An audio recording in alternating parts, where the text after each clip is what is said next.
stardisignaal on antud. Alanud on võistluse esimene etapp, mis kuulub selle ala juurde, Eesti ujumise juurde. Ära tuleb juua pool liitrit viina. Stiilipunkte siin koguda ei ole vaja. Tähtis on tempo ja ennekõike muidugi mahud ja veel kord mahud. Ott, muide, kui huvitav fakt, väljaspool seda kuninglikku ala Eesti ujumist on tegu täiskärsklasega. Ütlesin küll, et stiilipunktid siin ei loe, aga soliidsust säilitades ka sellel raskel hetkel näete Märti. Ja siin, millises tempos liigub Ago.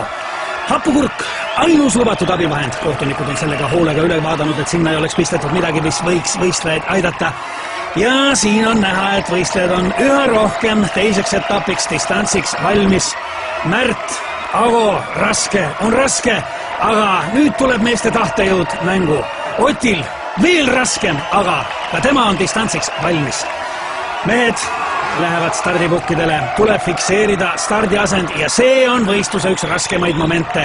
Võiks öelda, see ongi kogu jõukatsumise üks võtmehetki. Väga paljud on pidanud alla vanduma just selles faasis, aga nemad ei ole ka finaalis. Siin on ju 4 kõige kangemat, aga ka neil on raskusi. Kus on pukk? Kuhu minna? Ei ole kätes seda jõudu, ei ole jalgadeski. Aga tuleb minna.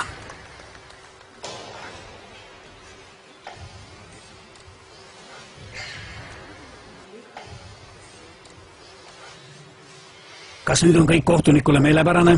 Kas võistlejad on stardiasendi kätte saanud? Jah!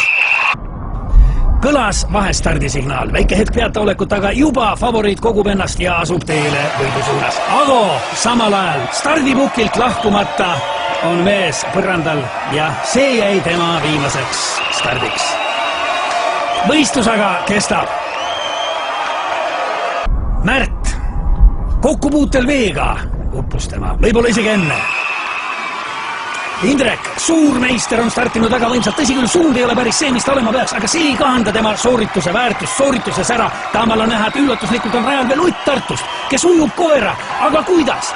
Samal ajal publik elab kaasa ja mida me näeme? Indrekul on ilmselgeid raskusi ja ruudulik kohtuniku käes näitab võistluse enneaegset lõppu. Ott on võitnud, on uus meister puhtalt sellega, et pidas lõpuni vastu. Rahvas on hullumas, ei ole kedagi, keda see draama ei jätaks ükskõikseks. Milline üllatus, millised emotsioonid!